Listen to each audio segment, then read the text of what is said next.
So what do you do if you have chocolate?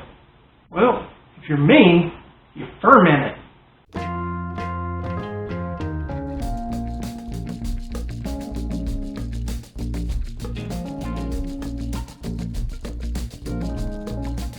Welcome back to the Four Seasons. I'm your host, Ken Johnson, and today we're fermenting chocolate, or actually cocoa powder. And so when you're doing it in a mead, as we're doing in this Hydromel series, it is called a Chocomel. And so I did Hydra Coco. So with this Hydra Coco, I wanted to make some changes to my usual beverage. I make one that I call Hydra, which is it's the mother city of the Cherokee people. It was a man-made mountain, and it was made really at the height of the Cherokee culture before the Unega, or the Europeans, came to the United States, or what would become the United States. And then it was one of the first pieces of property we had to cede over as we lost more and more wars, because basically disease had weakened us so much. They brought diseases, and those diseases did more damage than the wars. So really it was the diseases of the Unega that destroyed the Cherokee more than it was our actual fighting wars, although the history books say it's the wars. I make one that's called Hydra because if you believe some of the Cherokee legends, we actually came from South America, and then we migrated after a great flood to the United States, or what would become the United States. And with that, broke off a bunch of different tribes. Cherokee was one, because we was called Aninasi people, and there was like, I want to say close, like 99 clans or family groups, whereas now with Cherokee there's only 7 clans or 7 family groups. And we broke off from them. The Delaware was another one, and the Shawnee were another. So the Shawnee were the young ones, the Delaware were the old ones, and we were the middle children. And because South America has chocolate, and you know, all the way up into Mexico and those areas, I made one that I call Hydra, and I use a special dark cocoa powder that I like. The problem with it is it takes an extremely long amount of time, and cocoa powder is very alkaline. If you know anything about the biology of yeast, they do not like alkaline environments. They want it to be acidic, which is kind of funny because a lot of YouTubers try to get rid of acid now, going, oh, it's dangerous. No, actually it's not. Your yeast love acid, and they perform very well in acid, and they produce some great flavors in an acidic environment. A lot of times the off flavors you get is because you're not treating them the way that they really perform best. It may not be scientifically the most optimal conditions. Don't get me wrong, there's a difference between something working optimally according to science and it working in a way that is optimal for man's benefit. So, for instance, a lot of YouTubers will say, oh, don't let your brews get cold. Well, actually, a lot of the esters that yeast produce, like the fruity esters that some of them have, or the different characteristics that are supposed to be basically byproducts of the yeast, a lot of that happens in the cold. So you need cold, but that is, scientifically, that is not optimal for yeast. So there is a difference between what the scientists say is optimal and what brewers say is best. And so you have to know the difference. And brewing in an alkaline environment is just a recipe for disaster. Yeast do not like alkaline environments. They don't ferment well. You'll have stall brews. You'll get some very off flavors. It takes inordinate amount of time for it to ferment outright, and then it takes even more time to age it. A Chocomel done right has to be aged for an extremely long amount of time on the leaf. And that's the other thing. A lot of people, they take their brews off of the sediment layer at the bottom, what we call the leaf. Some people say leaf, some people say lees. It is pronounced leaf, but it's spelled L-E-E-S. So some people will take off their brews too early. And you can let your brews stay on the leaves for up to 2 years. In fact, like the European winemakers, a lot of your better winemakers will leave the wine on the leaves for up to 2 years to get added flavors. But in the mead making community, at least on YouTube, you have people that they are not doing things the traditional way. They're doing it what they believe to be scientific. So anyway, sit back, watch this video, and then we'll come back and we'll do a taste. Stick around.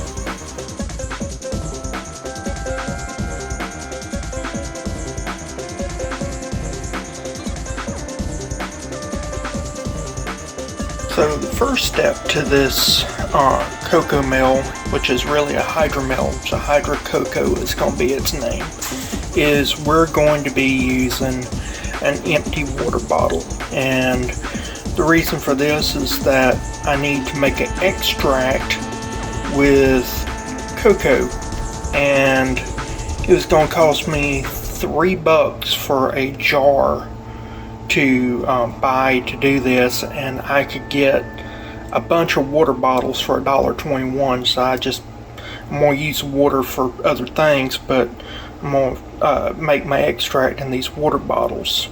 So this is a little 8-ounce water bottle. I'll show you what I do next. This is natural 100% unsweetened cocoa, which is very hard to find. Most of them are now Dutch process. I actually was going to use this for a cake recipe, a red velvet cake recipe, because if you use the non-Dutch process cocoa powder with buttermilk, that's how you get the red. And I was going to do that for another video, and I like, for my meads, I like to use Hershey Special Dark, but I ran out of Hershey Special Dark, so I'm using this instead. Now by volume, we're just going to add our cocoa, so I'm doing it a tablespoon at a time. That right there is a total of 8 tablespoons in here of this powder. For those of you wondering, there's 16 tablespoons in a US cup, so that was a half cup. 8 tablespoons is a half cup cocoa powder. Now to this, I'm going to add a 1/4 cup of white rum. And why did I use 1/4 cup white rum? Because that's all I had. Now I'm going to add in a 1/4 cup Bacardi Gold, because I did have some more Bacardi Gold than I did white rum, which I have Bacardi White. I use these for extracts mainly. Now we're going to put in a 1/4 cup plain water. Next thing to do is cap it and shake it up really good. So I'll be doing this for a little bit until we get all the cocoa pieces. See, some of the cocoa is still stuck. We're going to make sure it's all hydrated good. Okay, I actually added about a tablespoon of rum extra and 2 tablespoons of water extra. So the reason why is that some of this stuck to the bottom. I probably should have put the liquid in first, and I didn't. And you can see it's just stuck, but slowly being absorbed. That's what happens when you deal with powders. I hate dealing with powders, but cocoa, it normally comes in powder unless you get the cocoa nibs. Now, and cocoa nibs are crazy expensive compared to the powder. So get the powder. Just put your liquid in first and get just a bigger bottle so that you can shake it better and just have the liquid in here first and then put your extract. So what's going to happen? Well, I've already got the base for my hydromel brewing off now, and it's going to take it about 2 weeks. So this is going to sit for 2 weeks, and I've got another extract that I use for pain. I'll show you that real quick. So when I said that I make extracts, I make a lot of extracts actually. This is 4 ounces of ground up cloves. See where I had clove tincture? And this is nothing more than some Gallberry, a repurposed Gallberry honey jar, and I should have done that for this and I didn't. I threw the jars away thinking I wouldn't be making anything with it. Famous last words. But I use this for pain. I'll take about a half tablespoon of this with a glass of water, and it numbs pain very well. So I use it for, and I'm not a doctor, I'm not a certified herbalist, but that is what I use it for my own folk remedy. So before you do something like this, consult with a doctor. But I was just showing you, you can do the same thing with your brewing stuff. And so this will go with the clove, and I'll just let this set for 2 weeks. I'll shake it up every day and try to get incorporated. Normally I like to use rum. Most people use vodka because it's cheaper. I think rum tastes better and has less of a bite. And so I think if you're going to be brewing especially, you need to make sure that whatever you use as your extract is as gentle as it can be and as less harsh as it can be. And so in water, rum tends to produce a better extract than vodka. So this right here, and also the darker the rum, the better it actually goes into a mixture. So using the gold is actually going to help this out considerably. Even though it wasn't on purpose, it just fact I ran out of white rum because I normally use white rum for my extracts. But this right now will go on a shelf in a dark area, and I'll shake it every day for 2 weeks. At the end of 2 weeks, the base for my Hydra Coco, which is basically the Hydromel, will be done.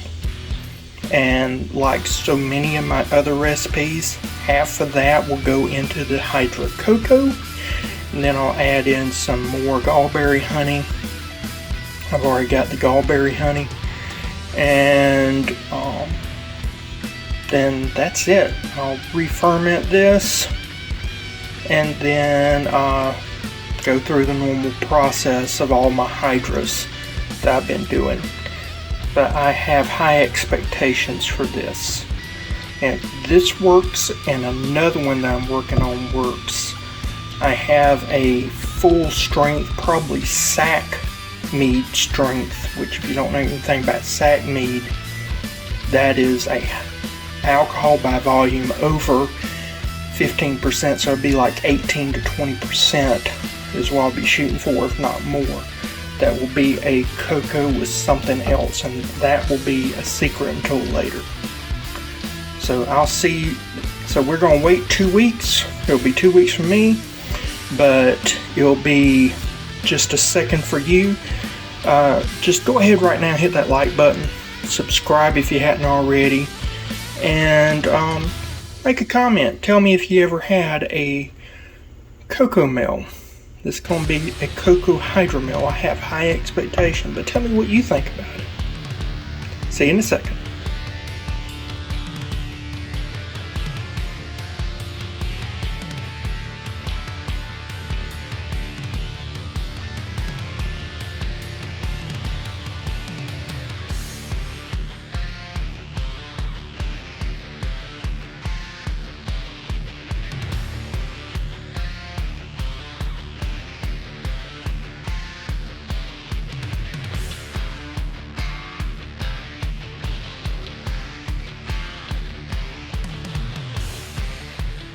We're back. The Hydra Coco finished out a little later than normal. I've always had a problem with using cocoa powder to ferment. It does take a while with it. It took it about, I would say, a little bit more than 2 weeks. The others have finished in 10 days. We were close to 15 days with this fermenting out. And then I went ahead and racked it, or cold racked it, and then I brought it to room temp. I'm using a different type of cocoa powder than I've used before. This is regular cocoa powder, natural, Hershey's natural. When I've used Hershey Special Dark, I get some flavors very reminiscent of licorice, and I didn't want that licorice flavor. So today is August 7th, to give you a little bit of context of how long it's taken for this, but it's starting to clear out beautifully. I thought it wouldn't clear out at all. It looked like chocolate milk. We'll probably still have a bunch of sediment in the bottom, and again, as I've said in other videos, I'm really not upset with that. So what we're going to do now is take this off, get a gravity reading. I'm sure it's going to be at 1.00 or less, and then we'll start the acid adjusting and all the back sweetening and stuff that we need to do. Stick around. Alright, so this is at 0.992. So if you know anything about science and how liquids work, water has a gravity of 1.00, and then alcohol is actually lighter than water, or less dense than water actually. So therefore it can go below 1. So that's what's happened here, which means we're looking at close to a 5% alcohol with this. Now we'll do a little sample and siphon this off.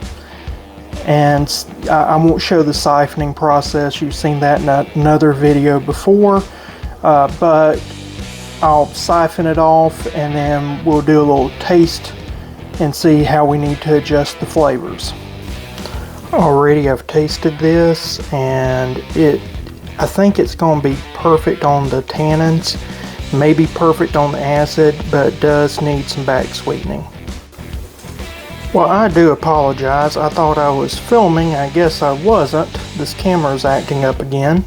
Been having camera problems. I got one on order.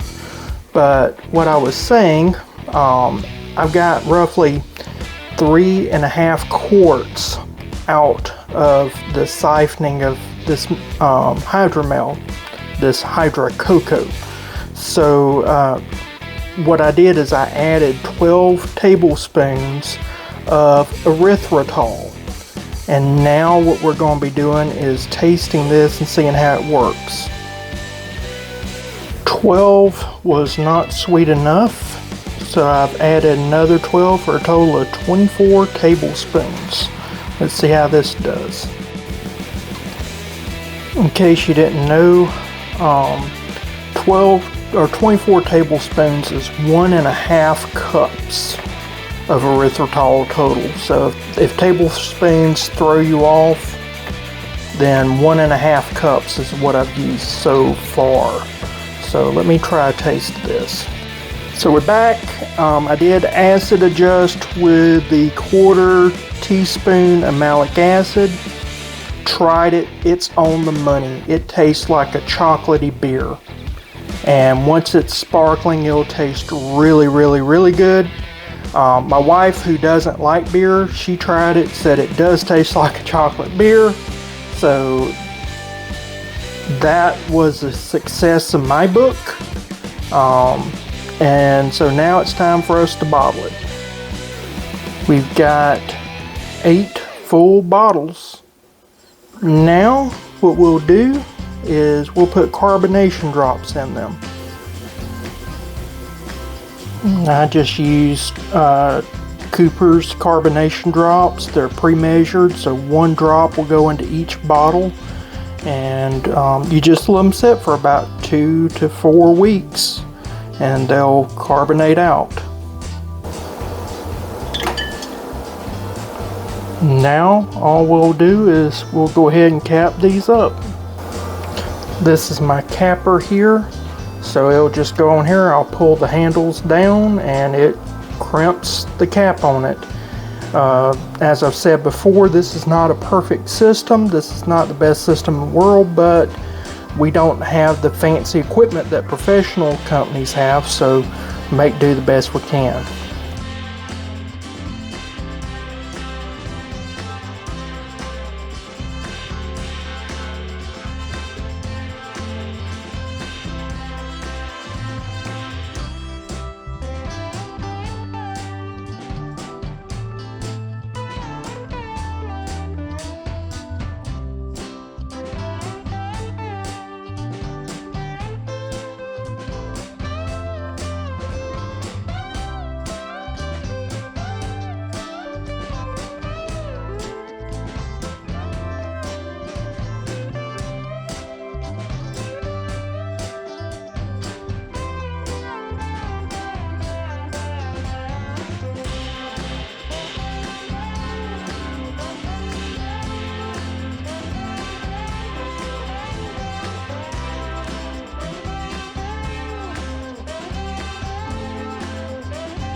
Well, I hope you enjoyed that part of this video. Now it's time for the tasting.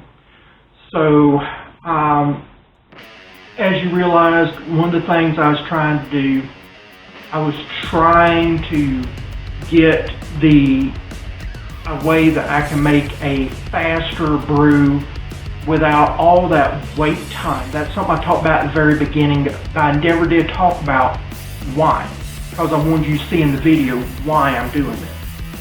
So, this is supposed to be a fast brew, consumed very young. This is August 31st.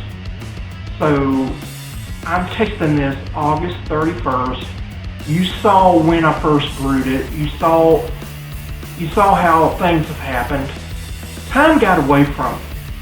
And there was a lot of family emergencies during this time. There was a lot of things happening and life got away from me. I could have done this earlier. I think it's better to let your brews sit. That is something that I like.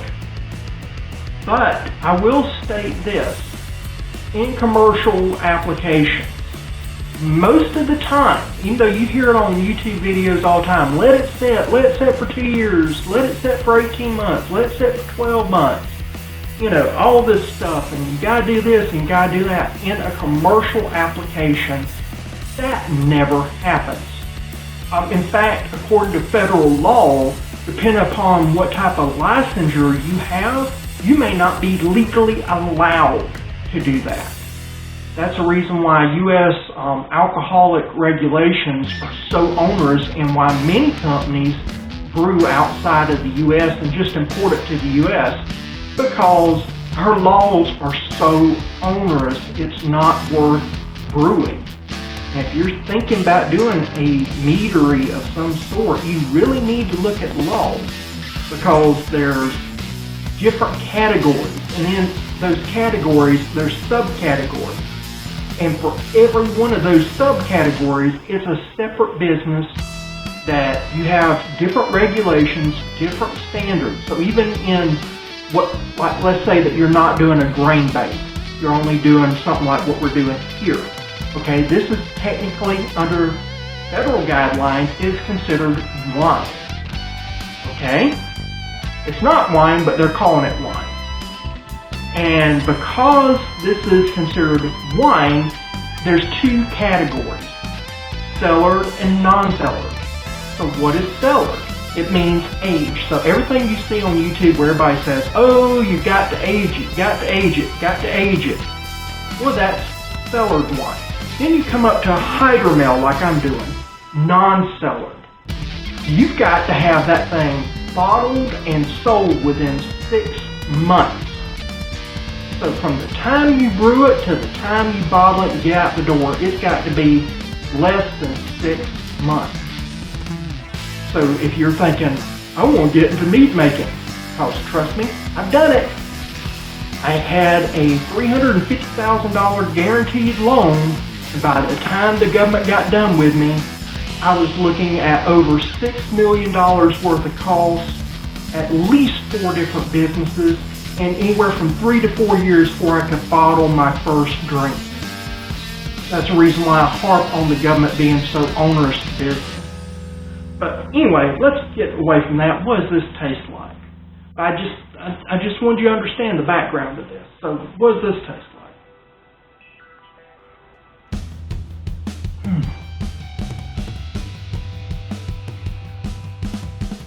It really is bright and crisp, and the chocolate doesn't come until the very end. It's really weird. Unlike all my other brews I've ever done with cocoa powder. Now it's like really chocolatey. But the first part tasted of a fruit, and I was trying to figure out what fruit it tasted like.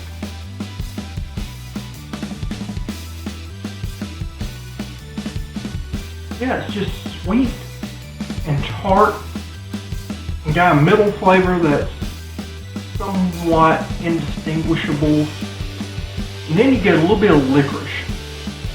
And that's something the reason why I use regular natural cocoa powder is that the dark cocoa powder I use for it, I normally do Hershey Special Dark, in case you want to know.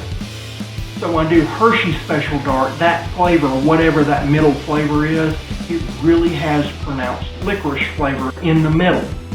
And I'm still getting it, but not to that degree. But it's only at the very end that I'm getting cocoa powder. So one of the things I might do next time is pump up the cocoa powder amount. It is murky. That's something that I've mentioned about with all these beverages. And if I were to have a commercial meadery where I was doing hydromels for the average person, I would probably use something like gelatin or even a more other type of fining agent. Although gelatin is a very good fining agent, I would get out all the particulates, get it crystal clear. I would have my bottling machinery in place so I wouldn't have to worry about the natural carbonation, which is lacking carbonation. It fizz, and it's still got bubbles, but it's not a lot. I would just say it's petulant, which just means barely bubbling. It's not sparkling. So I would get it clear, and then I would do like the commercial meaderies, at least the more automated. Some small meaderies still use natural, but most of them have gone to using CO2. So you would pump the bottle full of CO2 and you would cap it at the same time. You'd probably have caps that screw off, so that's a totally different bottling mechanism, a capping mechanism. You would have the CO2, you would put that in there, and it would be crystal clear, so when you opened it up and you drank it, it would just be sparkling and wonderful.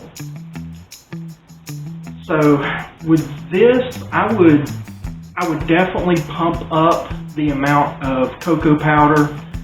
It's been a while since I've done this recipe, so I don't know exactly how much cocoa powder.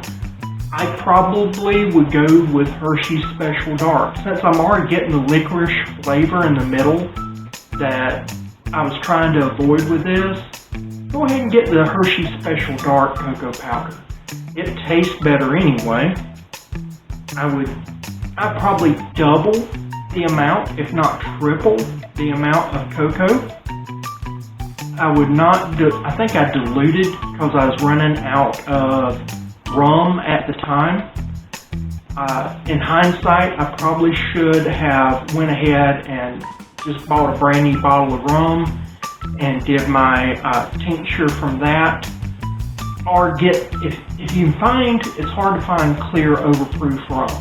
But if you could find some clear overproof rum, I would even go with that. The higher the ABV of your alcohol spirit that you're using, the better your extraction comes, out of whatever you got your base. And there's not enough extraction of this cocoa powder for the volume of mead that I was making. So I would definitely, I think I did cut it with water. I would not cut it with water. I would just use more rum, which Walmart has some very cheap off-brand clear rums, or white rums as we call them. And that's fine for this purpose. I would definitely go with Special Dark. I think Hershey Special Dark is appropriate for this.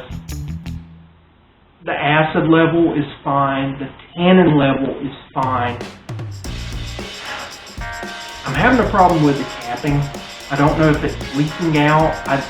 It's definitely not yeast fatigue, because I did experiment. And so I uncapped both of them. The experimental one and the one that I did. All the experimental one was I added some more yeast, and this one actually was more fizzy than the experiment. So there's some issues with the capping process.